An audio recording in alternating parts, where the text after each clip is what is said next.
The man at table 7 just purchased my entire existence. I stood frozen behind the cold marble pillar of the main dining room. My hands gripped the edge of a silver serving tray so hard my knuckles turned a bruised, sickly white. The air in the restaurant was heavy and suffocating. It smelled of shaved white truffles, aged Barolo wine, and the kind of untouchable wealth that makes the laws of gravity stop working. I was 24 years old. I was drowning under $240,000 of Columbia Law School student loans. My entire life was a terrifying spreadsheet of compounding interest, late fees, and quiet, desperate panic. And I was about to become corporate property. It was a Tuesday night in Manhattan. The dining room was a sanctuary for the 1%. Outside, the city was a freezing, unforgiving grid of concrete and ruthless ambition. Inside, it was a gilded cage of soft amber lighting, acoustic paneling, and hushed, powerful conversations. I was a ghost in a crisp black uniform. I was the invisible girl who poured the sparkling water, cleared the bone china, and pretended not to hear the insider trading happening over the Wagyu beef. In exactly 4 hours, my shift would end. I would take the N train back to Astoria, Queens. I would walk 3 blocks in the freezing wind to a cramped apartment with peeling paint and a radiator that screamed in the middle of the night. I would sit on a thrift store mattress, hunched over a massive constitutional law textbook.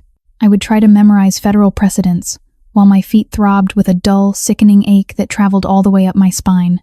But right now, I was on the floor. I adjusted my posture, forcing my spine straight. I smoothed the front of my apron. I had to survive this shift. I needed the tips to make rent.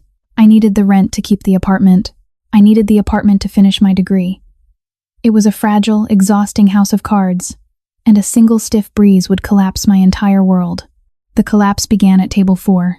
I approached the leather booth with a practiced, empty smile. Seated there was an elderly couple. They looked exhausted, entirely overwhelmed by the aggressive, fast-paced energy of the New York elite surrounding them. The woman was clutching a worn leather handbag. The man was struggling with the tasting menu, his brow furrowed behind thick tortoiseshell glasses. I heard him mutter something to his wife. The cadence was unmistakable. It was the soft, rolling rhythm of authentic Tuscan Italian. It was the exact dialect my grandmother had spoken to me in our tiny kitchen in Queens before she passed away. It was a language of warmth, of blood ties, of home. I was supposed to speak only in polished, subservient English. I was supposed to be a blank slate, a silent servant catering to the American aristocracy. But the exhaustion had worn down my defenses. The crushing weight of my dual life had finally cracked my discipline. I leaned in slightly. I dropped the invisible waitress persona. I spoke to them in flawless, unhurried Italian. I welcomed them. I explained the menu, translating the pretentious, overly complicated culinary terms into the comforting, rustic descriptions of their homeland. I told them about the origin of the olive oil, the preparation of the veal, the specific region the wine was sourced from. The transformation was instantaneous. The elderly woman's eyes lit up with genuine, profound joy. The man relaxed, his tense shoulders dropping as he smiled at me. For 3 minutes, I was not a servant. I was a cultural bridge. I was a brilliant, capable woman who held the power of communication. The heavy, suffocating cloak of my student debt vanished. I felt a sudden, intoxicating rush of life. I felt like Sienna again. I did not know that my brief moment of rebellion was being monitored. I turned away from table 4, a genuine smile still lingering on my lips. I picked up my silver tray, and that was when I felt it. It was a physical sensation, a heavy, suffocating pressure at the base of my neck. The tiny hairs on my arms stood up. My survival instincts, honed by years of navigating the dangerous streets of my neighborhood, flared to life. I slowly shifted my gaze across the crowded dining room. My eyes locked onto table 7. He was sitting alone. He was a man who commanded the space around him without moving a single muscle. He looked to be in his mid-30s. He wore a bespoke charcoal suit that whispered of old money and absolute, terrifying authority.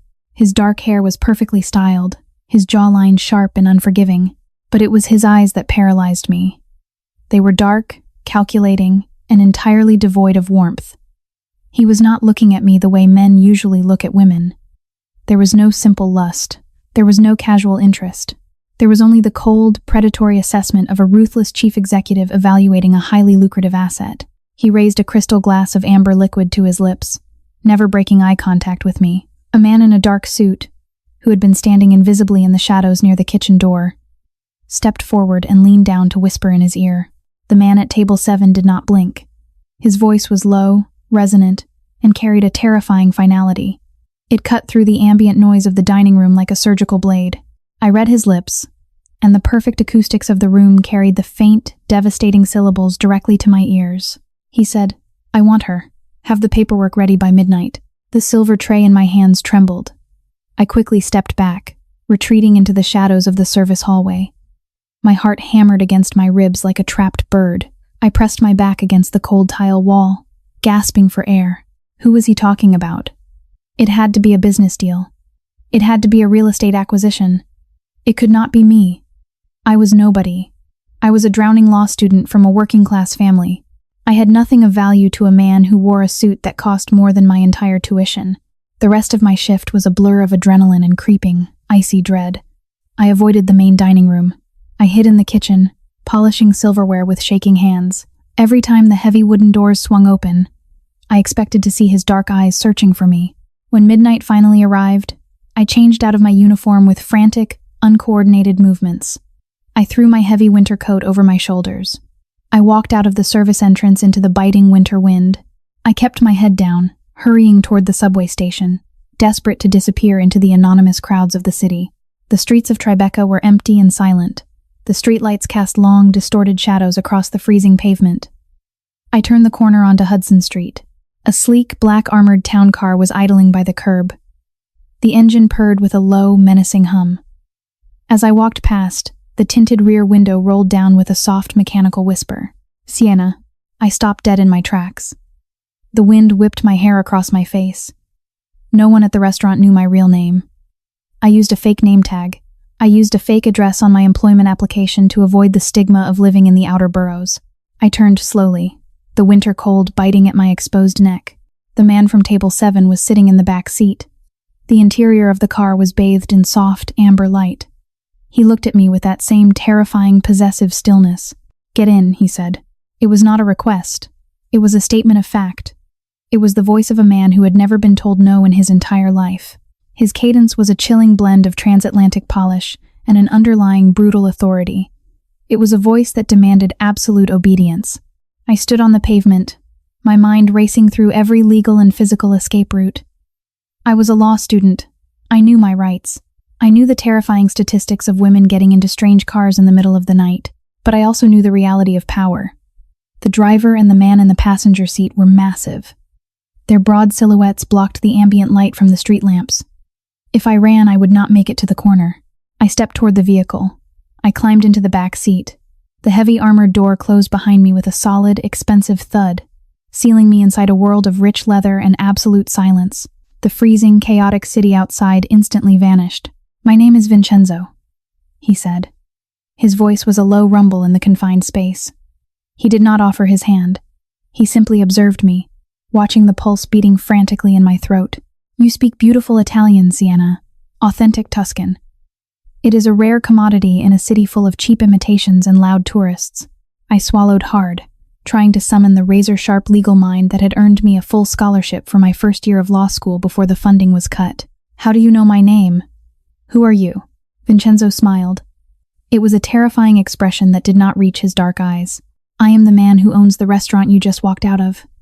I am the man who owns the management company that controls your apartment building in Astoria. And as of an hour ago, I am the man who owns your student debt." The air left my lungs. The world tilted violently on its axis. $240,000.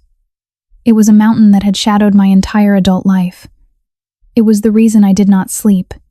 It was the reason my hands bled from washing industrial glasses. It was the reason my father was still working construction with a bad back, trying to help me pay the exorbitant interest rates. "That is impossible," I whispered, my voice trembling. "Those are federal and private loans. You cannot just buy them. There are regulations. There are banking laws." "I can buy anything, Sienna," Vincenzo replied smoothly. He adjusted his immaculate cuffs. "My holding company purchased the private equity firm that manages your specific debt portfolio. I also made a brief, very persuasive phone call to the dean of your law school. Your schedule has been entirely cleared. You no longer have classes on Tuesdays or Thursdays. You have been granted a special independent study credit." I stared at him in absolute, paralyzing horror. He had systematically dismantled my entire life in the span of a single dinner service. He had isolated me. He had removed my financial burdens. He had trapped me in a web of obligations so thick and complex I could not even see the edges. "Why?" I asked, my voice barely a breath. "Because I require a personal assistant," Vincenzo said. He leaned forward slightly, the scent of expensive cologne and danger washing over me. "I require someone who understands the intricate nuances of corporate law, someone who can translate complex international logistics without asking questions, someone who can walk into a room full of wolves and smile like a lamb." He reached into the inner pocket of his tailored jacket. He pulled out a thick, cream-colored envelope. He held it out to me. I took it with shaking fingers. I broke the wax seal. Inside was a certified cashier's check made out to my legal name. It was for $50,000. "That is your signing bonus," Vincenzo said quietly. "Your salary will be $500,000 a year. Your debt is frozen indefinitely. Your rent is paid for the next decade. You will work exclusively for me." I looked down at the check. The numbers blurred through my tears. It was more money than my parents had made in 10 years of backbreaking labor. It was salvation. It was freedom from the crushing, humiliating poverty of my childhood. But my legal instincts were screaming. I knew with absolute certainty that this was blood money. Legitimate billionaires did not ambush waitresses in the middle of the night. Legitimate corporations did not buy student debt to force employment. I looked up at Vincenzo. His dark eyes held no mercy. He knew exactly what he was doing. He was preying on my desperation. He was weaponizing my poverty against me, and the most terrifying part was that his strategy was flawless. I could not say no. If I refused, he could evict my family. He could call in the dead immediately. He could ruin my legal career before it even started. "When do I start?" I asked. My voice was completely devoid of emotion. Vincenzo leaned back against the leather seat. The terrifying smile returned to his lips. "Tomorrow morning at 8. Welcome to the firm, Sienna." The next morning, the sun rose over New York City, casting long, sharp shadows across the concrete canyons of the financial district. I stood on the sidewalk, staring up at a towering fortress of black glass and steel. This was the headquarters of Vincenzo's corporate empire. It looked like a legitimate powerhouse. The architecture was sleek and modern. Men and women in expensive suits hurried through the revolving doors, carrying briefcases and coffees. But as I stood there, clutching my cheap leather tote bag, I could feel the darkness radiating from the walls. I walked through the heavy glass doors. The lobby was a cathedral of imported marble and intimidating silence. Security guards in tailored suits watched my every move. Their eyes were cold, their posture rigid. They did not look like corporate security. They looked like soldiers. I approached the massive reception desk. My heart was pounding a frantic rhythm against my ribs. Before I could speak, a woman stepped out from behind a frosted glass door. She was in her late 50s, impeccably dressed in a sharp, slate-gray designer suit. Her blonde hair was pulled back into a severe, flawless chignon. She radiated an icy, brutal efficiency. "You must be Sienna," she said. Her voice was crisp, entirely devoid of any warmth or welcome. "I am Helena. I am the executive director of operations. Follow me." I followed her past the security checkpoints and into a private, wood-paneled elevator. The doors slid shut, sealing us in a polished steel box. Helena did not look at me. She stared straight ahead at the digital floor display.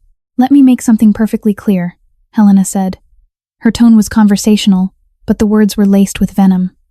"I do not know why Vincenzo brought you here. I do not care about your law degree. I do not care about your sob story. In this building, you are nothing but a liability until proven otherwise." She finally turned her head to look at me. Her eyes were like shards of ice. "You will see things on your desk. You will hear conversations in the hallways. You will forget them immediately. If you make a mistake, you will not be fired. You will simply cease to be a problem. Do you understand me?" "Yes," I whispered. The elevator chimed. The doors opened to the top floor. It was a sprawling, ultramodern space with floor-to-ceiling windows overlooking the entire city. The view was breathtaking. The reality was terrifying. Helena led me down a long hallway lined with abstract art. We stopped at a massive mahogany desk situated just outside a set of heavy, soundproof double doors. "This is your station," she said. "You will review all incoming contracts. You will translate all communications from our European partners. You will flag any legal vulnerabilities. You will not ask questions about the nature of the shipments." She dropped a stack of thick, leather-bound folders onto the desk. "Begin. For the next 4 hours, I sat at the desk, drowning in paperwork. The documents were incredibly complex. They were corporate structures, shell companies, offshore accounts, and international shipping manifests. As I read through the dense legal jargon, my academic training kicked in. The fear faded slightly, replaced by the cold, analytical focus that made me top of my class. I began to see the patterns hidden within the text. The holding companies were designed to obscure true ownership through layers of international jurisdiction. The shipping manifests for imported olive oil and luxury textiles were riddled with deliberate logistical gaps. The weights did not match the declared values. The routing schedules bypassed standard customs checkpoints. The truth hit me like a physical blow. This was not a restaurant empire. This was not a real estate conglomerate. This was a massive, highly sophisticated money laundering operation. Vincenzo was not just a billionaire chief executive. He was the architect of an invisible, blood-soaked syndicate. He was running a modern organized crime family like a Fortune 500 company. He used corporate law as a shield and international trade as a weapon. At exactly 1 o'clock, the heavy soundproof doors behind me opened. Vincenzo stepped out. He looked devastatingly handsome, his presence instantly dominating the large space. He wore a different suit today, a deep navy wool that made his shoulders look impossibly broad. "Sienna," he said. "Bring your legal pad. We are having lunch." I grabbed my notebook and followed him down the hall to a private dining room on the executive floor. The room was dark, paneled in rich mahogany, and smelled of expensive cigars and espresso. Sitting at the head of the long table was an older man. He was in his late 70s, with a face weathered by decades of violence, sun, and survival. He wore a sharp, old-fashioned suit with wide lapels. Heavy gold rings adorned his thick fingers. He exuded a raw, terrifying power that made the air in the room feel thin and dangerous. "Sienna," Vincenzo said smoothly, taking a seat next to the older man. "This is Carmine. He oversees our import operations from Palermo." Carmine looked at me with cold, dead eyes. He did not smile. He did not offer a greeting. He simply began to speak in rapid, guttural Sicilian. It was a dialect far removed from the elegant, poetic Tuscan I had spoken the night before. It was harsh, violent, and full of coded street slang. It was the language of the old-world underworld. I focused every ounce of my intellect on his words.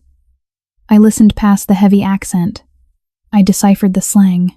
He was not talking about olive oil. He was talking about a shipment of untraceable assets arriving at the Brooklyn Navy Yard at midnight. He was talking about bribing federal customs officials. He was talking about a rival distributor who had stepped out of line and needed to be permanently removed from the supply chain.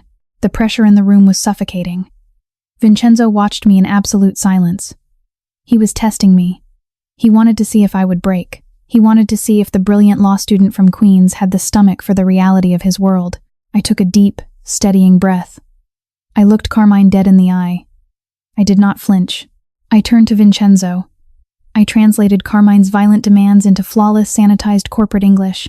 Carmine states that the logistics at the Brooklyn facility require an expedited processing fee to ensure the cargo clears customs without inspection, I said, my voice steady and professional. Furthermore, he strongly suggests an aggressive market acquisition strategy regarding the rival distributor. He believes a permanent structural reorganization of their leadership is necessary to secure our supply lines. Carmine stopped speaking. He stared at me for a long, agonizing moment. The silence in the room was deafening. Then, a slow, terrifying smile spread across his weathered face. He chuckled, a dry, rasping sound. He nodded once to Vincenzo. I had passed the test. I had crossed the invisible line. I was no longer just an innocent observer trapped by debt. I was an active participant. I was using my legal mind to facilitate organized crime. I was translating murder and bribery into corporate strategy. And the darkest, most shameful part of it all was that I was brilliant at it. The lunch ended. Carmine left the building surrounded by 4 massive bodyguards. I returned to my desk, my hands shaking so violently I could barely hold my pen. I had just structured a felony. I had just become a consigliere in training. The rest of the week blurred into a nightmare of high-stakes corporate warfare and silent, suffocating terror. Vincenzo was always there. He was a shadow that never left my side. He controlled my schedule, my meals, my transportation. He was slowly, methodically isolating me from the rest of the world. I did not see my parents. I did not return to my apartment in Astoria. I slept in a sterile, luxurious corporate suite on the 50th floor of the building. My entire existence was reduced to reviewing contracts, translating threats, and surviving Vincenzo's intense, predatory gaze.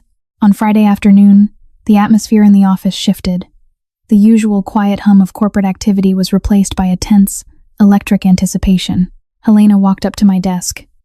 She dropped a heavy, black garment bag onto the polished wood. "The annual charity gala is tonight," she said coldly. "Vincenzo requires your attendance. A styling team is waiting for you in the executive suite. You have exactly 2 hours to prepare." I stared at the black bag. "What is this?" "It is your armor," Helena replied. "Do not embarrass him." I took the elevator up to the residential suite. A team of silent, highly efficient women descended upon me the moment I walked through the door. They did not speak to me. They treated me like an expensive mannequin. They stripped away my practical office clothes. They washed my hair, pulling it up into an elegant, intricate style that exposed the vulnerable curve of my neck. They painted my lips a deep, bruised red. Then, they unzipped the black garment bag. They poured me into a floor-length gown of midnight blue silk. It was a masterpiece of haute couture. It clung to my curves like a second skin. The fabric so delicate it felt like water. It was elegant, obscenely expensive, and entirely restrictive. I could barely take a full breath. I looked in the massive, gold-leafed mirror in the dressing room. I did not recognize the woman staring back at me. The exhausted, desperate law student from Queens was gone. In her place stood a woman who looked powerful, a woman who looked dangerous, a woman who looked like she belonged to a monster. I was escorted down to the underground parking garage. The black armored town car was waiting. I slid into the back seat. Vincenzo was not there. The driver took me out of the financial district and drove north toward the Upper East Side. We pulled up to a massive, glittering museum. The street was blocked off by police barricades. The red carpet was lined with screaming photographers and the absolute elite of New York society. Politicians, hedge fund managers, federal judges, and celebrities mingled in the flashing lights. It was a sea of wealth and corruption disguised as philanthropy. The car door opened. I stepped out onto the red carpet. The freezing winter air bit at my bare shoulders. The flashbulbs blinded me. I looked up at the top of the grand marble staircase. Vincenzo was waiting for me. He wore a classic black tuxedo tailored to absolute perfection. He looked like a dark god standing among mortals. When he saw me, his posture shifted. The predatory stillness intensified. His dark eyes swept over my body, taking in the silk dress, the red lips, the exposed neck. His gaze was a physical weight. It was a claim of ownership broadcast to the entire city. I walked up the stairs, my heels clicking softly against the marble. My heart hammered against my ribs. I felt like a lamb walking willingly onto an altar. As I reached the top step, he did not offer his arm. He did not offer a polite greeting. Instead, he stepped directly into my personal space. He reached out and placed his large, warm hand firmly on the bare skin of my lower back. The physical contact sent a violent jolt of electricity straight down my spine. His fingers were strong, his grip unyielding. It was a possessive, dominant hold. It was a brand burned into my skin for everyone to see. He guided me through the massive brass doors and into the grand ballroom. The moment we entered, the atmosphere in the room shifted. The loud, arrogant conversations faltered. Heads turned. Whispers rippled through the crowd like a wave. The most powerful men in the city, men who controlled billions of dollars and thousands of lives, parted like the Red Sea to let Vincenzo pass. They were looking at me. They were looking at the heavy silk of my dress. They were looking at the possessive hand resting on my waist. They were calculating my value, my influence, my danger. Vincenzo leaned down. His lips brushed against the sensitive shell of my ear. His breath was warm, smelling of expensive bourbon and mint. "Smile, Sienna," he whispered. His voice was a dark velvet threat that sent shivers down my arms. Every man in this room is a predator. Every politician, every judge, every chief executive, they are looking at you right now, wondering if you are weak, wondering if you are prey. His grip on my waist tightened, pulling me flush against his solid, immovable frame. "Your safety no longer depends on your law degree," he murmured, his lips grazing my skin. "It no longer depends on your anonymity. Your safety now depends entirely on the world knowing, without a shadow of a doubt, that you belong to me." I looked across the glittering ballroom. I caught my reflection in a massive antique mirror on the far wall. I saw the billionaire mafia boss, radiating absolute power and control, and I saw the terrified, beautiful girl trapped securely in his grip.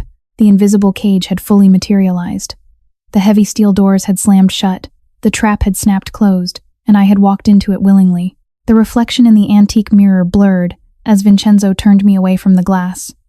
He guided me through the sea of billionaires and politicians, his hand never leaving the bare skin of my lower back. Every step we took deeper into the ballroom felt like a descent into a beautiful, terrifying abyss. I was no longer Sienna, the exhausted law student. I was a highly visible asset. I was a warning. The rest of the gala was a masterclass in psychological warfare. Vincenzo did not introduce me as his assistant. He did not introduce me at all. He simply kept me at his side, a silent, glittering testament to his power. Men with silver hair and immense political influence approached him with deference. They looked at me with a mixture of raw hunger and deep, instinctual fear. They knew that touching me, even speaking to me without permission, would be a fatal miscalculation. When midnight struck, we left the museum. The freezing winter wind whipped across the red carpet, but I barely felt it. The adrenaline in my veins was a burning, toxic fuel. We climbed into the back of the armored town car. The heavy doors sealed us in absolute silence. I waited for the driver to turn south, toward my cramped apartment in Astoria. I waited for the illusion to end. The car turned north. "Where are we going?" I asked. My voice was barely a whisper, swallowed by the thick leather interior. Vincenzo poured 2 glasses of amber liquid from a crystal decanter. He handed one to me. His fingers brushed against mine, sending a jolt of electricity up my arm.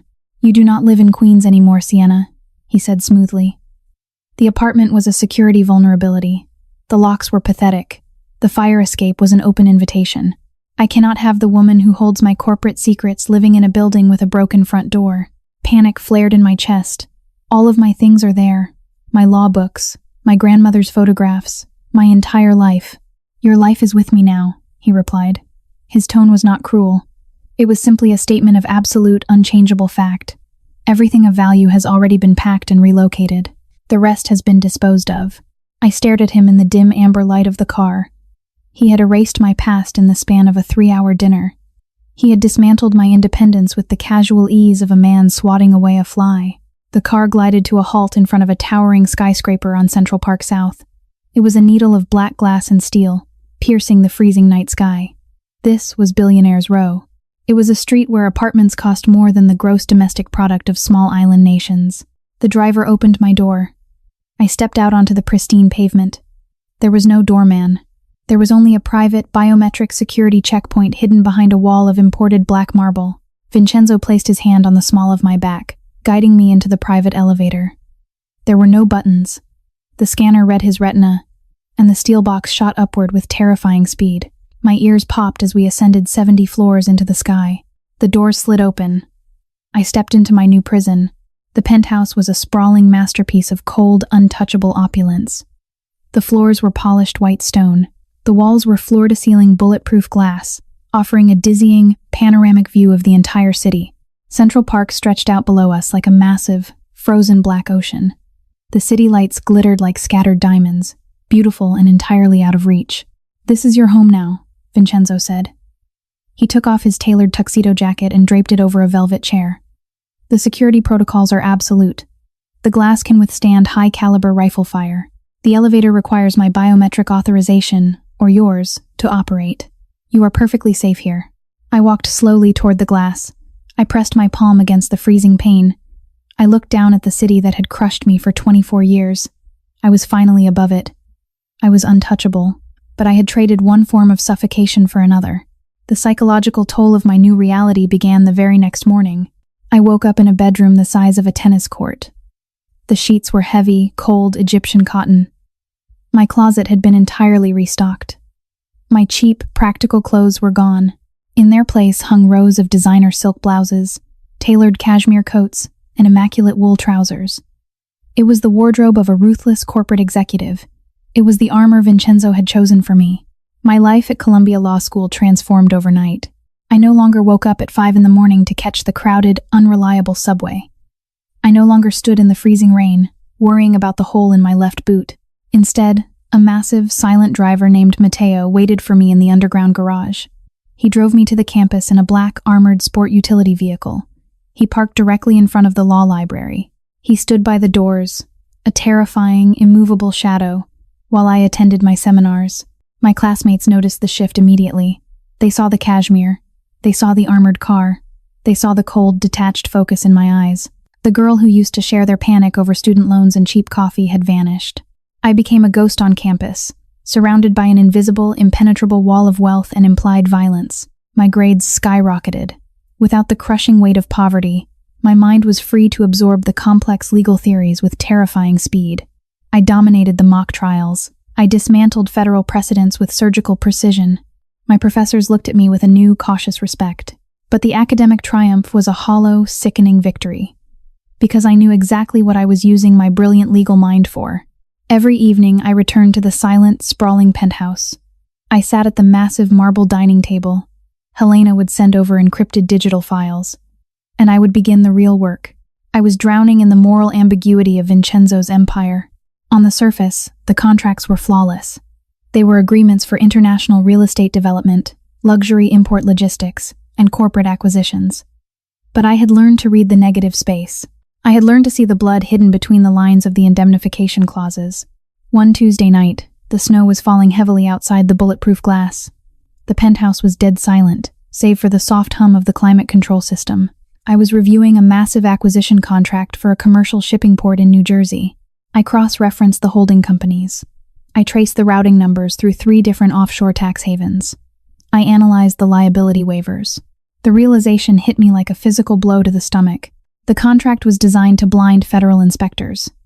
The liability waivers were structured to completely isolate Vincenzo's name from a specific warehouse on the docks.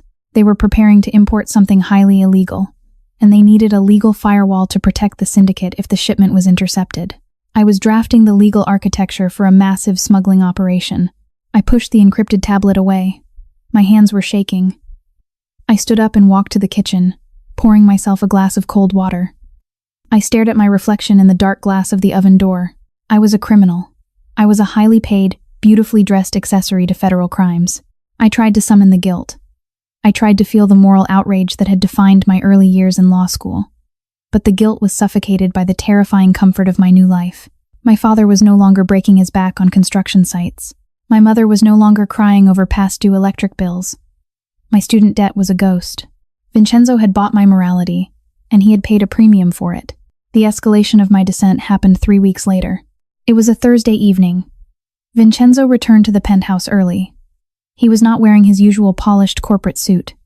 He wore a dark, heavy wool overcoat and a black turtleneck. He looked less like a billionaire chief executive and more like the ruthless street soldier he had once been. "Get dressed," he said.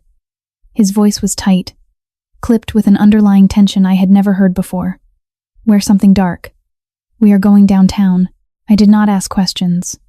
I went to my closet and pulled out a simple black dress and a heavy charcoal coat. I tied my hair back. I slipped on a pair of practical leather boots. We took the armored car south. We bypassed the glittering lights of Tribeca and the financial district. We drove deep into the narrow, winding streets of Little Italy. The neighborhood was a stark contrast to the sterile opulence of Billionaire's Row. It was gritty, loud, and steeped in decades of old-world history. The air smelled of roasting garlic, exhaust fumes, and impending snow. Matteo parked the car in a dark alley behind a restaurant called Il Refugio, the Refuge. Vincenzo led me through the heavy steel service doors. We walked through a chaotic, steaming kitchen. The cooks did not look up. They kept their eyes glued to the cutting boards, their bodies tense with fear. We entered a private dining room in the basement. The walls were exposed brick, stained dark with decades of cigar smoke. There were no windows. The only light came from a low-hanging chandelier, casting long, harsh shadows across a long wooden table. Carmine was already there. The old Sicilian godfather sat at the head of the table, flanked by 4 massive men with cold, dead eyes. Vincenzo pulled out a chair for me. I sat down, the heavy wood pressing against my spine. Vincenzo sat beside me, his shoulder brushing against mine. The physical contact was a silent command to stay calm. The atmosphere in the room was suffocating. It was thick with unspoken violence and ancient grudges. Carmine began to speak in his rapid, guttural Sicilian dialect. He did not look at me. He spoke directly to Vincenzo. I focused my mind, filtering out the heavy accent and the coded street slang. I translated the words in my head before whispering them to Vincenzo in polished English. Carmine is angry about the distribution lines in Brooklyn, I murmured, leaning close to Vincenzo's ear. He says the Russian syndicate is bleeding into his territory. He says the Bratva is taxing his shipments at the docks. He wants authorization to retaliate. He wants to burn their warehouses. Vincenzo's face remained a mask of absolute calm. He took a slow sip of his red wine. Tell him no, Vincenzo said. His voice was low, carrying across the silent room. Tell him a war at the docks will draw federal attention. Tell him I am negotiating a corporate buyout of the Russian distribution lines. We will choke them out financially. We will not use fire. I turned to Carmine. I delivered Vincenzo's message in flawless, respectful Italian. I softened the blunt refusal, wrapping it in the diplomatic language of strategic patience. Carmine slammed his heavy fist onto the table. The silverware rattled violently. He glared at me, his eyes burning with old-world pride and fury. He says you are acting like a banker, not a boss, I translated, my voice steady despite the adrenaline flooding my system. He says paper contracts do not stop bullets. Vincenzo leaned forward. The temperature in the room seemed to drop 10 degrees. He did not need me to translate his next words. His tone was a universal language of death. Tell Carmine that if he disobeys my orders, he will not have to worry about the Russians. He will have to worry about me. I opened my mouth to translate the threat. I never got the words out. The heavy oak doors of the private dining room exploded inward. The sound was not like the movies. It was a concussive, deafening roar that punched the air straight out of my lungs. The heavy wood splintered into 1,000 jagged pieces, flying across the room like shrapnel. The chandelier shattered, plunging the room into chaotic, strobing darkness. Gunfire erupted. It was a terrifying mechanical stutter that echoed off the brick walls, amplifying the noise until my eardrums screamed in agony. Vincenzo moved with terrifying speed. He did not hesitate. He grabbed the collar of my heavy coat and threw me violently to the floor. He collapsed on top of me, his massive frame covering my body completely. The smell of copper, cordite, and pulverized brick filled my nose. I pressed my face against the cold, dirty floorboards. I could hear the sickening thud of bullets tearing into the wooden table above us. I heard a man scream, a wet, gargling sound that was abruptly cut short. "Stay down," Vincenzo roared over the deafening chaos. "Do not move." I squeezed my eyes shut. My heart was hammering so hard I thought my ribs would crack. This was the reality of the contracts I had been reviewing. This was the blood hidden beneath the corporate ink. The initial barrage of gunfire stopped. The silence that followed was heavy, ringing, and thick with smoke. I opened my eyes. Through the haze of plaster dust, I saw the boots of the attackers stepping into the room. They were heavy, steel-toed combat boots crunching over the shattered porcelain and broken glass. They were Russian Bratva hitmen. They had bypassed the front of the restaurant entirely. They had come through the basement tunnels. Vincenzo shifted his weight off me slightly. I heard the cold, metallic slide of a heavy pistol being racked. He was preparing to fight his way out. He was preparing to kill. A massive figure stepped through the smoke, moving toward our side of the shattered table. He held a short, brutal-looking automatic weapon. The ambient light from the hallway caught his face. My breath caught in my throat. He had a jagged, pale scar running from his left ear down to his collarbone. He had a faded, crude tattoo of a crown on the side of his neck. I knew that scar. I knew that tattoo. It was Roman. He was a boy who had grown up 3 blocks away from my apartment in Astoria. We had gone to the same underfunded public high school. I remembered him buying loose cigarettes at the corner bodega. I remembered him getting that scar in a brutal knife fight behind the elevated train tracks on Ditmars Boulevard when we were 16. He was not a faceless Russian assassin. He was a ghost from my past, standing in the middle of a mafia war zone. Roman raised his weapon, aiming it down at the shadows where Vincenzo and I were pinned. My survival instincts, honed by years of navigating the dangerous streets of Queens, overrode my paralyzing fear. I knew how Roman thought. I knew the brutal, pragmatic logic of the neighborhood we had both survived. I did not think. I moved. I scrambled out from under Vincenzo's protective grip. "Sienna," Vincenzo snarled, his hand shooting out to grab my ankle. I kicked free. I stood up, my hands raised in the air, stepping directly into the line of fire. The barrel of Roman's weapon was pointed squarely at my chest. His finger was tight on the trigger. His eyes were wide, dilated with adrenaline and murderous intent. "Roman," I shouted. My voice cut through the ringing silence of the basement. I did not use my polished, academic English. I dropped the corporate facade entirely. I spoke with the raw, flat, outer borough grit of the neighborhood that had forged us both. Roman froze. His eyes locked onto my face. The murderous focus wavered, replaced by a profound, shocking confusion. "Sienna," he breathed. The heavy weapon dipped a fraction of an inch. "What the hell are you doing here?" I took a slow, deliberate step forward. My hands remained high. I ignored the dead bodies bleeding out on the floor. I ignored the terrifying presence of Vincenzo, slowly rising to his feet behind me, his weapon trained on Roman's head. "I am working, Roman," I said, my voice steady, projecting absolute authority.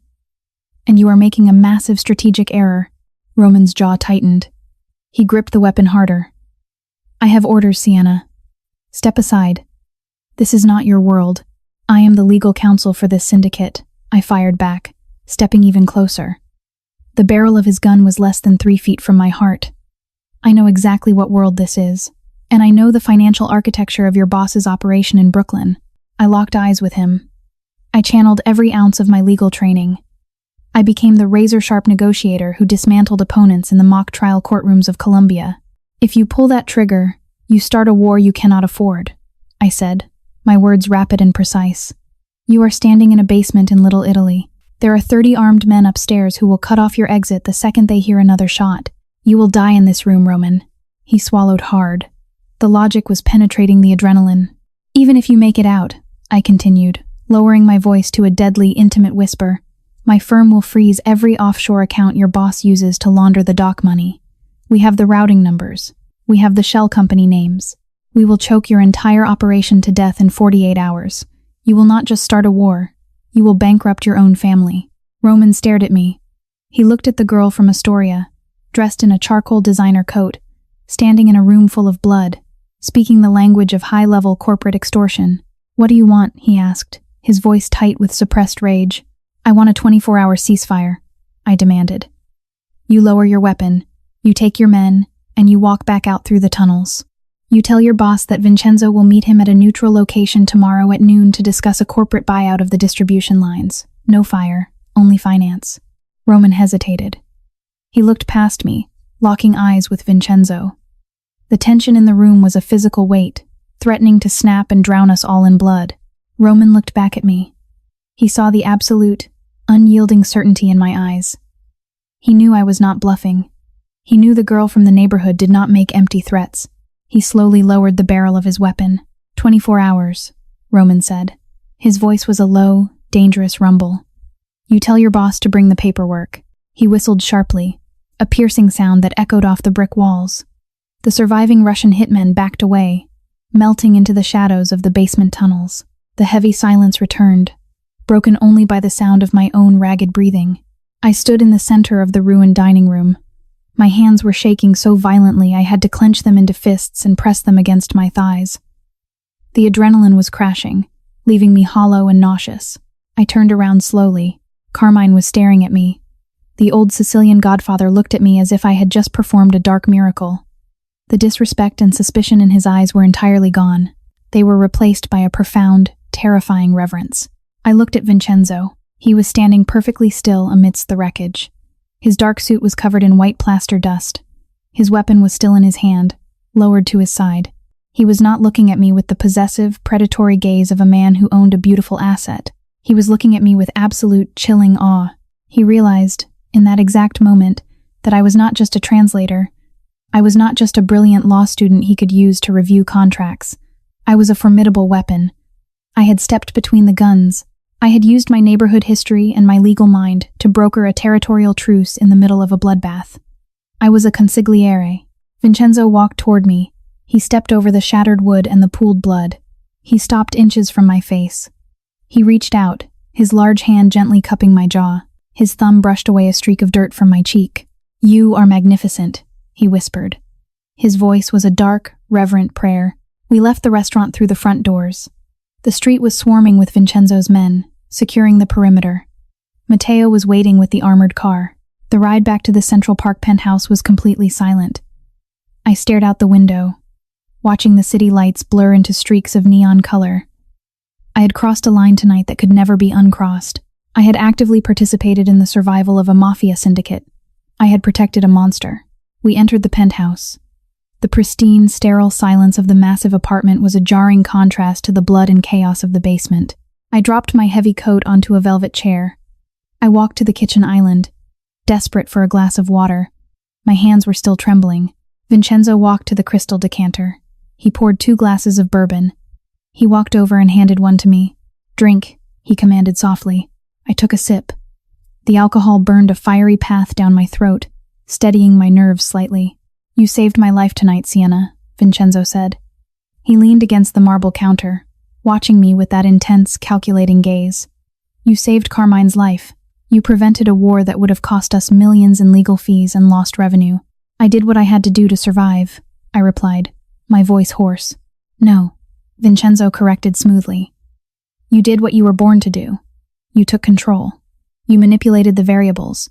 You used the law as a weapon." He took a slow sip of his bourbon. "But there is a consequence to your brilliance," he continued. His tone shifted, becoming cold and clinical. "By stepping in front of that gun, by brokering that truce, you revealed your true value to the underworld. Roman knows who you are. The Bratva knows you are the architect of my legal shield." The cold reality of his words washed over me. "You are no longer just my assistant," Vincenzo said. "You are a permanent target. They will try to leverage you. They will try to find your weaknesses." Panic flared in my chest again, sharp and suffocating. My parents. If Roman knows who I am, he knows where I grew up. He knows my family. I set the crystal glass down on the marble counter with a sharp clink. I have to call them. I have to get them out of Queens. I have to hide them. Vincenzo did not move. He simply watched my panic with a terrifying, absolute calm. "That is unnecessary," he said quietly. "What do you mean it is unnecessary?" I demanded, my voice rising in pitch. "They are sitting targets in that apartment." "They are not in the apartment, Sienna," Vincenzo replied. His voice was smooth, devoid of any apology. "I moved them 3 days ago." I froze. The air in my lungs turned to ice. "You what?" "I purchased a highly secure, gated estate in Connecticut," Vincenzo explained, his tone conversational, as if he were discussing a minor corporate acquisition. "I sent a team to pack their belongings. I informed your father that his medical debts were fully paid, and that his new residence was a gift from your highly successful corporate employer. They are currently surrounded by a 10-foot stone wall and 4 armed guards who report directly to me." I stared at him in absolute, paralyzing horror. "You moved my parents without telling me," I whispered. "You uprooted their entire lives. You put armed guards around them." "They are safe," Vincenzo stated. "They are hostages," I fired back, my voice trembling with rage and terror. "You own my debt. You own my apartment. And now you own my family. You have completely isolated me. You have trapped me in a cage so perfect I cannot even see the bars." Vincenzo set his glass down. He closed the distance between us in 2 long strides. He crowded me against the marble island, his massive frame trapping me in place.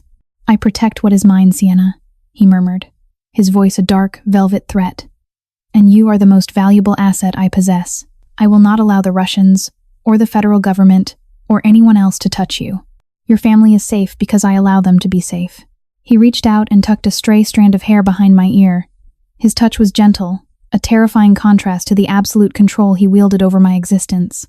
"Go to sleep, Sienna," he commanded softly. "Tomorrow is a busy day." The next morning, the penthouse was flooded with brilliant, freezing winter sunlight.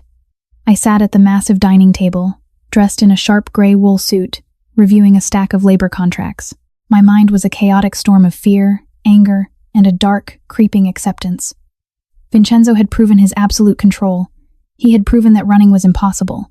If I fled, my parents would lose their home, my debt would crush me, and the Bratva would hunt me down.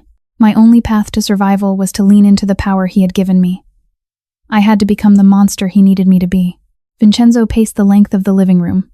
He was on a secure satellite phone, speaking in rapid, aggressive Italian. He was discussing a massive union strike at the commercial docks in New Jersey. The strike was halting the import of a highly lucrative, highly illegal shipment. "Tell the union leader that if the cranes are not moving by midnight, his pension fund will evaporate," Vincenzo ordered into the phone. His voice was cold, devoid of any empathy. "Tell him I will personally dismantle his financial future, and if that does not work, break his legs." He continued pacing, his dark eyes locking onto me as he spoke. He walked over to the dining table. He did not stop talking on the phone. He stood beside my chair, radiating an intense, predatory energy. He reached down and took my left hand. I froze, my pen hovering over the labor contract. I looked up at him, confused. Vincenzo did not look at me. He kept his eyes focused on the floor-to-ceiling windows, listening to the man on the other end of the phone. With his free hand, he reached into the pocket of his tailored suit trousers. He pulled out a small black velvet box. He flipped it open with his thumb. Inside rested a diamond. It was not a normal ring. It was a flawless, emerald-cut diamond the size of a crushed grape. It caught the winter sunlight and fractured it into a blinding, prismatic display of obscene wealth. It was a multi-million-dollar stone. It was the kind of ring that required a dedicated insurance policy and a private security detail. Vincenzo did not ask me to marry him. He did not drop to one knee. He did not offer a romantic declaration of love. He simply slid the massive, freezing metal band onto my ring finger. It fit perfectly. He had already measured me. He had already orchestrated the entire event without my knowledge. Yes. Handle the strike immediately, Vincenzo said into the phone, his voice completely unchanged. I want the docks operational by tomorrow morning. He hung up the phone. He tossed it onto the marble table. He looked down at me. He looked at the massive diamond resting heavily on my hand. We are getting married next month, Vincenzo announced. His tone was final. It was a corporate merger. It was a blood contract. The ring felt like a shackle. It was a beautiful, terrifying weight pulling me down into the darkest depths of his underworld.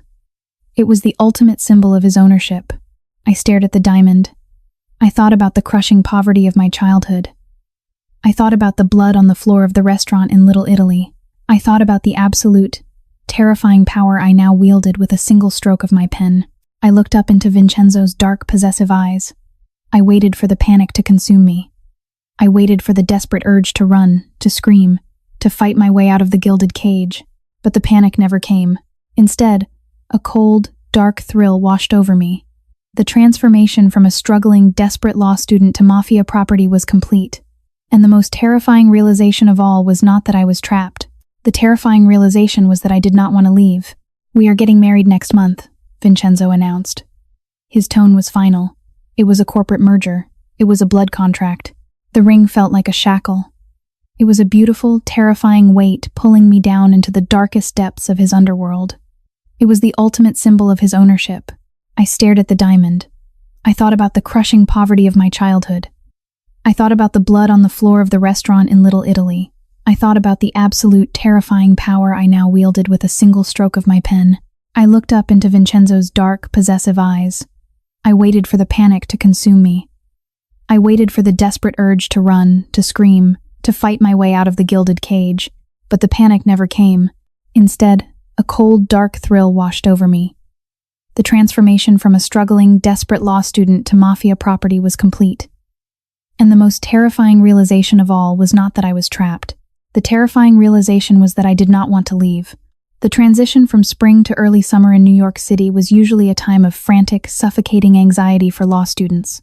It was the season of final exams, desperate networking events, and the crushing realization that entry-level associate salaries would barely cover the interest on their federal loans. For me, the month of May was an entirely different kind of coronation. I stood in the grand, vaulted hallway of Columbia Law School. The air was thick with the smell of old paper, polished mahogany, and the nervous sweat of my graduating class. I wore the heavy, traditional academic robe over a bespoke white silk dress that cost more than my parents' first mortgage. The massive diamond on my left hand caught the ambient light of the hallway, fracturing it into blinding, prismatic warnings.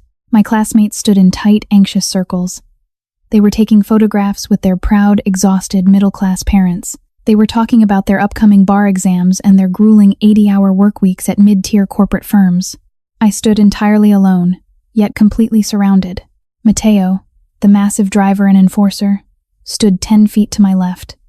Another man, wearing a sharp charcoal suit and an earpiece, stood 10 feet to my right. They were an invisible, impenetrable wall of violence, separating me from the civilian world. My classmates looked at me, their eyes darting to the diamond, to the guards, and then quickly away. They knew I had crossed over into a reality they could not comprehend. The heavy wooden doors of the auditorium opened. The graduation march began to play. I walked down the center aisle. I did not feel the imposter syndrome that had plagued my first year. I did not feel the desperate, clawing need to prove my worth to the academic elite. I walked with the slow, measured grace of a woman who already controlled a billion-dollar empire. I crossed the stage. The dean of the law school handed me my diploma. His smile was tight, his eyes cautious. He knew exactly who had paid off my student debt. He knew exactly whose holding company had recently made a massive, anonymous donation to the university endowment. I took the leather-bound folder. I looked out into the sea of faces in the audience. Vincenzo was sitting in the private VIP balcony. He was not clapping. He was not cheering like a proud family member. He sat perfectly still in a dark navy suit, his hands resting on the gold handle of his cane. He watched me with the dark, predatory pride of a king watching his queen ascend the throne. The moment the ceremony ended, I did not attend the alumni reception. I did not throw my cap into the air. Matteo escorted me out a side door to the waiting armored town car. We drove south, leaving the academic world behind forever. We pulled up to the towering black glass fortress in the financial district. I took the private elevator up to the executive floor. The door slid open, revealing the sprawling, ultra-modern office. Vincenzo was waiting for me in the main boardroom. The massive mahogany table was entirely empty, save for 3 thick, leather-bound legal portfolios. Standing at the far end of the room was Helena. The icy, brutally efficient executive director looked different today. Her severe slate-gray suit was immaculate, but her posture had changed. The terrifying authority she usually radiated was gone. She looked at me not with disdain, but with a quiet, resigned respect. "Sit, Sienna," Vincenzo commanded softly. I walked to the table and took the heavy leather chair to his right. Vincenzo remained standing. He placed his hands on the back of my chair, leaning over me. The scent of his expensive cologne and the dark, metallic edge of danger washed over me. "You are no longer a student," Vincenzo said, his voice a low rumble that vibrated through the wood of the chair. "You are no longer an assistant. You have proven your intellect. You have proven your nerve under fire. And you have proven your loyalty to this family." He reached forward and opened the first leather portfolio. "This is a legitimate binding contract for the position of chief legal counsel for my primary real estate holding company," Vincenzo explained. "It comes with a base salary of $2 million a year, full executive immunity, and complete autonomous control over our domestic acquisitions." He opened the second portfolio. "This is the legal oversight contract for our international import and export logistics," he continued. "You will be the sole architect of our shipping routes. You will build the legal firewalls that protect our cargo from federal customs inspections." He opened the third and final portfolio. "And this," Vincenzo said, his voice dropping to a deadly, intimate whisper, "is the absolute transfer of executive power." I looked at the documents. They were flawless. They were the keys to the kingdom. Helena stepped forward. She placed a gold fountain pen on the table next to the contracts. "I have served this syndicate for 25 years, Helena said. Her voice was remarkably steady, though I could see the faint tremor in her hands. "I built the corporate shield that kept Vincenzo's father out of federal prison. I maintained the illusion of legitimacy. But the world is changing. The federal government is getting smarter. The digital trails are getting harder to erase." She looked me directly in the eyes. "You understand the modern law in a way I never will," Helena continued. "You understand how to weaponize the American justice system. You are exactly what he needs. I am stepping down, Sienna. You are the gatekeeper now." I looked at Helena. I remembered the sheer terror I had felt on my first day in this building, when she had told me I was nothing but a liability. Now, she was surrendering her life's work to me. I picked up the gold pen. The metal was heavy and cold against my fingers. I did not hesitate. I did not look back at the terrified waitress from Queens. I signed my name on the first contract, then the second, then the third. The ink bled into the heavy paper, binding me to the syndicate, to the blood money, and to the monster standing behind me. Vincenzo placed his hand on my shoulder. His grip was possessive, heavy with absolute victory. "Welcome to the family, counsel," he whispered. 3 weeks later, the city of New York witnessed a coronation disguised as a holy sacrament. The wedding took place at a massive, historic cathedral in the heart of Manhattan. It was an event that paralyzed the surrounding city blocks. The police had set up steel barricades 3 streets away. The airspace above the cathedral was restricted. As I sat in the private bridal suite hidden in the back of the church, I could hear the muffled roar of the city outside.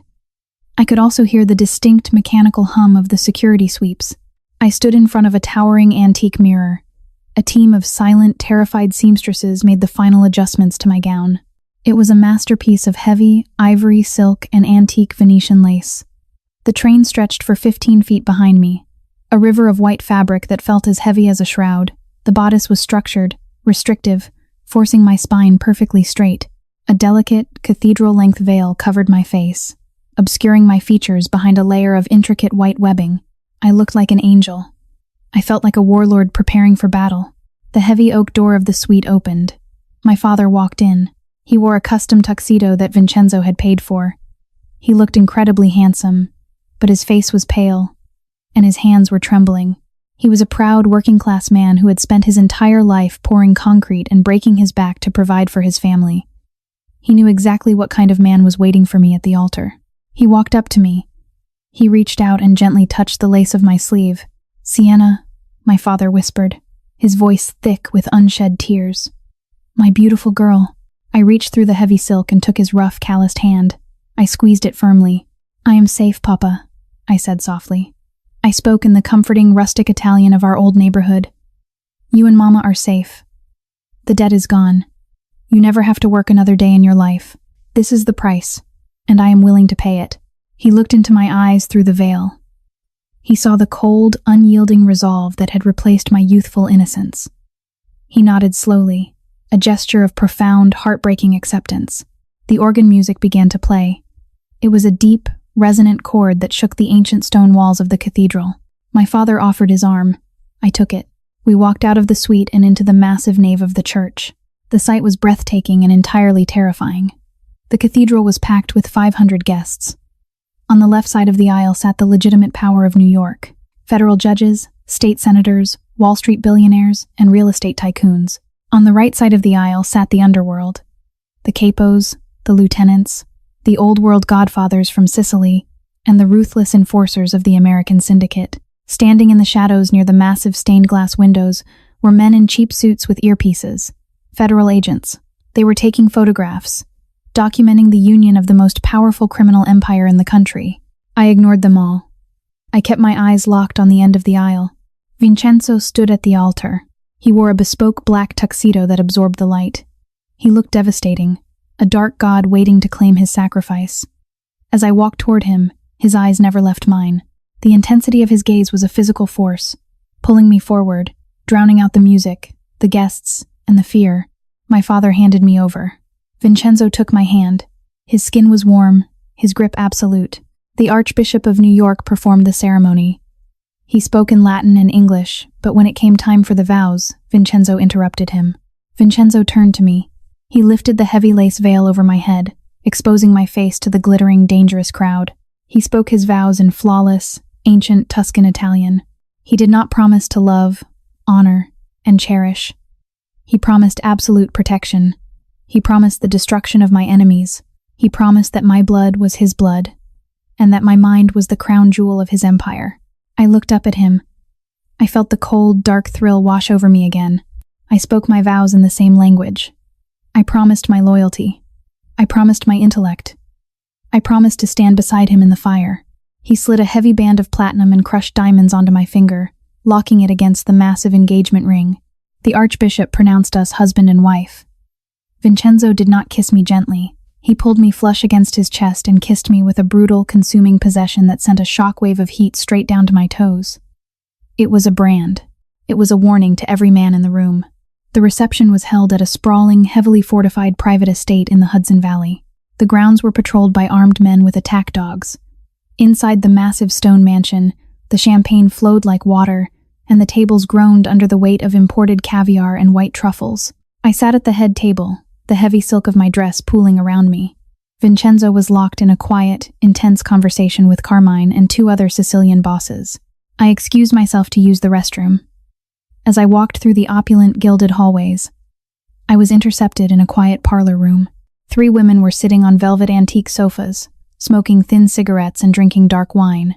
They were the wives of the other syndicate bosses. They were draped in millions of dollars of diamonds. They wore dresses straight off the runways of Paris and Milan, but as I looked at them, I saw the hollow, devastating truth of their existence. Their eyes were dead. Their smiles were brittle, painted on masks of submission. The oldest woman, Isabella, motioned for me to sit. She was the wife of a brutal capo from Brooklyn. She had a faint, faded bruise on her jawline, expertly covered by expensive foundation. "Welcome to the golden cage, little bird," Isabella said. Her voice was bitter, laced with years of silent suffering. "You look beautiful today. Enjoy the illusion while it lasts." I stood perfectly still. I did not sit down. "What illusion is that, Isabella?" I asked, my voice polite but entirely devoid of warmth. "The illusion that you matter," she replied, taking a long drag of her cigarette. "We are all the same to them. We are trophies. We are breeding stock. We are meant to look beautiful at galas and keep our mouths shut when they come home with blood on their hands. Do not think your law degree makes you any different.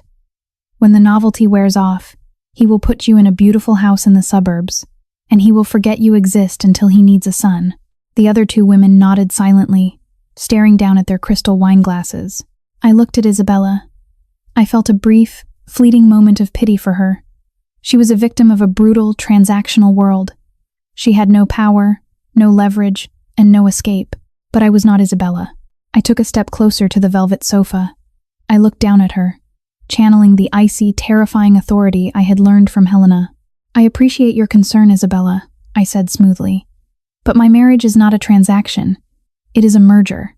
I leaned in slightly, dropping my voice to a low, dangerous register. "Your husband gives you an allowance and a country club membership to keep you quiet. My husband gives me the routing numbers to his offshore accounts. Your husband tells you to look away from the blood. My husband hands me the pen and asks me how to legally justify it." Isabella's eyes widened. The cigarette trembled in her fingers. "I am not a trophy," I whispered. "I am the architect of the walls that keep your husband out of federal prison. So I suggest you mind your tone when you speak to the woman who holds the keys to your entire existence." I turned and walked out of the parlor room, leaving them in stunned, terrified silence. As I walked back into the main ballroom, I saw Vincenzo watching me from across the room. He had seen the exchange. He did not know what I had said, but he saw the shift in my posture. He saw the predator emerge. A slow, dark smile spread across his face.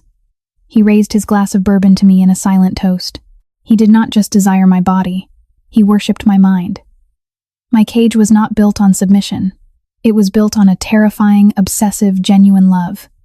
And that made me the most dangerous woman in the room. 6 months later, the true test of my power arrived. It was a Tuesday evening in November. The city was battered by a freezing, relentless rainstorm. I was sitting in a private, subterranean dining room of a Michelin-starred restaurant in Tribeca. The restaurant was officially closed to the public. The only people in the building were my security detail, the terrified chef, and the man sitting across the table from me. His name was Arthur Thorne. He was a highly influential federal judge for the Southern District of New York. Thorne was a man who projected absolute, untouchable authority in the courtroom. He was in his early 60s, with silver hair and the arrogant, relaxed posture of a man who believed he was the smartest person in any room. He represented the deep, systemic rot within the legitimate American justice system. He was currently presiding over a massive federal wiretap case. The Department of Justice had intercepted a series of encrypted phone calls detailing a weapons smuggling route controlled by one of Vincenzo's top lieutenants. If the evidence was admitted into court, the lieutenant would face 30 years in federal prison, and the resulting domino effect would expose 3 of our primary shell companies. Vincenzo had wanted to handle the problem the old-fashioned way. He had wanted to send Roman to pay the judge a visit in the middle of the night. I had told Vincenzo to stand down. I told him I would handle it with paper, not bullets. Judge Thorne took a sip of his vintage Bordeaux. He looked at me with a mixture of amusement and condescension. I was wearing a sharp, immaculate white designer suit. My hair was pulled back into a sleek, severe style. "I must admit, Mrs. Castiglione," Thorne said, a patronizing smile playing on his lips, "when your husband's associates requested this meeting, I expected to be sitting across from a terrifying man with a broken nose. I did not expect them to send the boss's beautiful young wife to plead for mercy." I did not smile back. I did not touch my wine. "I am not here to plead for mercy, Your Honor," I said. My voice was calm, polished, and hyper-articulate. "I am here to discuss the suppression of the wiretap evidence in the pending case against our associate." Thorne chuckled, shaking his head. "My dear girl," he said condescendingly, "you clearly do not understand how the federal justice system works. That evidence is rock solid. The warrants were properly executed. I cannot simply wave a magic wand and make it disappear because your husband is willing to write a large check. The Department of Justice is watching this case very closely." He leaned forward, dropping his voice to a conspiratorial whisper. Tell Vincenzo that the price for this kind of miracle has gone up. I want $5 million, deposited into the usual account in the Cayman Islands. And I want the deed to that commercial property in Soho he acquired last month. If he agrees, I will find a procedural error in the warrant application and suppress the tapes. I stared at him in absolute silence for 10 seconds. I let the heavy, suffocating quiet stretch until Thorne's arrogant smile began to falter. I reached into my white leather briefcase. I pulled out a single, thin manila folder. I slid it across the polished mahogany table. Thorne looked at the folder, then back at me. What is this? Open it, I commanded. Thorne opened the folder. Inside were 3 pieces of paper. The first was a highly detailed, forensic accounting ledger. It traced every single bribe Thorne had taken over the last decade, routing the money through a complex web of shell companies directly to his hidden account in the Cayman Islands. The second paper was a copy of a lease agreement for a luxury penthouse in Tribeca. The lease was signed by Thorne, but the apartment was occupied by a 22-year-old law clerk who was definitely not his wife. The third paper was a drafted, but unfiled, federal indictment. It was written with terrifying legal precision, outlining charges of judicial corruption, wire fraud, and tax evasion. Thorne's face drained of all color. The arrogant, untouchable federal judge suddenly looked like a terrified, fragile old man. His hands began to shake as he held the papers. "Where did you get this?" he choked out, his voice barely a whisper. "I built that forensic ledger myself," I replied, my tone conversational and entirely devoid of empathy. "I used the same financial architecture we use to hide our own assets. It took me 3 days to dismantle your pathetic attempts at money laundering. You are a brilliant jurist, Arthur, but you are a terrible criminal." Thorne swallowed hard, a bead of cold sweat rolling down his temple. "If you expose this," he stammered, "you expose your own syndicate. You cannot use this in court without revealing your own illegal surveillance." I leaned forward, resting my elbows on the table. I dropped the polished, academic English. I let the raw, outerborough grit bleed into my voice. "I am not going to file that indictment in a courtroom, Arthur. I am going to leak it to the New York Times. I am going to send copies to the Department of Justice, the Judicial Ethics Committee, and your wife's divorce attorney." I held his terrified gaze, letting the absolute ruthlessness of my threat sink into his bones. "By tomorrow morning, your career will be over. Your assets will be frozen. Your legacy will be destroyed. And when you are sitting in a federal holding cell, stripped of your robes and your protection, my husband will send someone to see you, and they will not be carrying a briefcase." Thorne gasped, his hand flying to his chest as if he had been physically struck. He was hyperventilating, the reality of his total destruction crashing down upon him. "What do you want?" he pleaded, his voice cracking. "I want the wiretap evidence suppressed," I stated coldly. "I want a written ruling citing a violation of the Fourth Amendment due to an overly broad warrant application. I want the ruling filed by noon tomorrow, and I want you to understand that you no longer dictate the price of your corruption. You work for me now." Thorne stared at the papers. He nodded frantically, completely broken. "Yes," he whispered. "Yes, I will file the ruling tomorrow." I stood up from the table. I buttoned my white suit jacket. I looked down at the corrupt federal judge, feeling absolutely nothing but the intoxicating, freezing rush of total power. My moral compass was not just recalibrated, it was completely shattered, and I had forged a new one out of steel and survival. "Have a pleasant evening, Your Honor," I said. I walked out of the private dining room. Matteo was waiting in the hallway. He opened the heavy steel door for me, his head bowed in deep respect. When I returned to the Central Park penthouse, Vincenzo was waiting in his study. He was pouring a glass of bourbon. He looked up as I entered. "Is it done?" he asked. I walked over to him. I took the crystal glass from his hand and took a slow sip of the burning liquid. "The evidence will be suppressed by noon tomorrow," I replied. "The judge has been permanently acquired. We own him." Vincenzo stared at me. The pride and dark obsession in his eyes were blinding. He pulled me into his arms, burying his face in the curve of my neck. He worshipped the monster I had become, because he had created the environment for me to thrive. The final, irreversible shift in my reality happened 3 months later. It was a quiet Sunday morning. The penthouse was silent, bathed in the soft, gray light of a winter dawn. Vincenzo was still asleep, his massive arm draped heavily across my waist, anchoring me to the bed. I slipped out from under his grip. I walked into the sprawling marble bathroom. My hands were shaking, but not from fear. I had been feeling the physical toll for weeks, the sudden waves of nausea, the crushing exhaustion that no amount of espresso could cure, the subtle, terrifying changes in my body. I opened the vanity drawer. I took out the test I had smuggled into the apartment inside a stack of legal briefs. I waited 3 agonizing minutes, staring at the snow falling over Central Park through the frosted glass window. When I looked down at the plastic stick, the 2 dark lines were undeniable. I was pregnant. I sank down onto the cold edge of the marble bathtub. I pressed my hands against my stomach. A child. I was bringing a child into a world of blood contracts, federal indictments, and Russian hitmen. I was carrying the heir to a criminal empire. The sheer weight of the responsibility threatened to crush my lungs. If Vincenzo was protective of me, his reaction to a child would be apocalyptic. The gilded cage would become a titanium vault. I stood up. I walked back into the bedroom. Vincenzo was awake. He was sitting up against the heavy velvet headboard, the sheets pooled around his waist. He saw the expression on my face, and the relaxed, sleepy posture instantly vanished. He went completely still, his eyes scanning the room for a threat. "What is wrong?" he demanded, his voice sharp and alert. I walked to the edge of the bed. I did not say a word. I simply held out the plastic test. Vincenzo looked at it. For a man who processed complex international logistics and life-or-death threats in fractions of a second, it took him an eternity to comprehend the 2 dark lines. When the realization finally hit him, the billionaire mafia boss, the ruthless predator who controlled the city with an iron fist, completely unraveled, he dropped the test onto the mattress. He slid off the bed and fell to his knees on the hardwood floor in front of me. He wrapped his massive arms around my hips. He pressed his face against my bare stomach. I could feel the violent tremor running through his entire body. It was a visceral, terrifying display of raw emotion. It was a mixture of profound, shattering awe and a dark, violent protectiveness that defied human logic.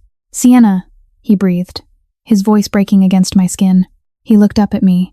His dark eyes were bright with unshed tears, but the look in them was terrifying. "I will burn the entire world to ash before I let anything touch you," he vowed, his voice a dark, rumbling promise of absolute destruction. "I will slaughter anyone who even looks at this family." I ran my fingers through his dark hair. I looked down at the monster kneeling at my feet, pledging the full weight of his bloody empire to the life growing inside me. The stakes were no longer just about my survival. They were about the dynasty. 7 months later, the dynasty arrived. The birth took place in a private, hyper-secure wing of a Manhattan hospital. The entire floor had been cleared. Armed men stood at every elevator bank and stairwell. When the cries of my daughter finally pierced the sterile air of the delivery room, the exhaustion and the pain vanished. They placed her on my chest. She was tiny, perfect, and possessed a head of thick, dark hair. Vincenzo stood beside the bed. He reached out with a trembling hand and gently touched her tiny, fragile fingers.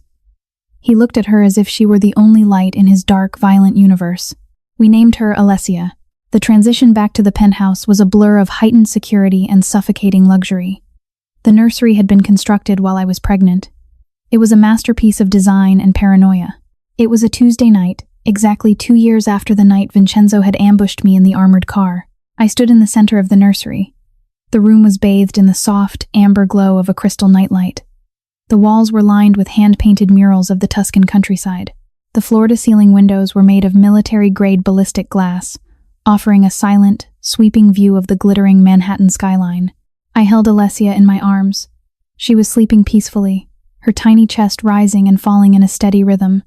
She was wrapped in a blanket of the softest cashmere. I walked to the window and looked out at the city. Somewhere down there, in the freezing, unforgiving grid of concrete, a 24-year-old girl was probably finishing a grueling shift at a restaurant. She was probably rubbing her aching feet, terrified of her student loans, desperate for a way out of her socioeconomic prison. That girl was dead. I had buried her the night I stepped in front of a Russian gun in Little Italy. I had buried her the day I signed the corporate contracts. I had buried her the moment I put on the diamond ring. I was no longer the innocent waitress from Queens. I was Sienna. I was the chief legal counsel of a billion-dollar syndicate. I was the woman who held federal judges by the throat. I was the mafia matriarch. The heavy, soundproof door of the nursery opened with a soft click. Vincenzo stepped into the room. He had just returned from a meeting with the capos. He was wearing his dark suit, the faint scent of cigar smoke and cold winter air clinging to his clothes. He walked up behind me. He did not speak. He simply wrapped his arms around me from behind, pulling me back against his solid, immovable chest. He rested his chin on the top of my head, looking down at our sleeping daughter. We stood there in perfect, unbroken silence. The Dark King, the ruthless queen, and the heir to the empire. I looked at the reflection of our family in the bulletproof glass. There was no guilt left in my heart. There was no lingering desire to escape. The gilded trap had become my fortress. I had embraced the dark, beautiful, and bloody empire we ruled. I held my daughter tighter, leaning back into the terrifying, absolute safety of my husband's arms. We were untouchable, and God help anyone who tried to prove otherwise.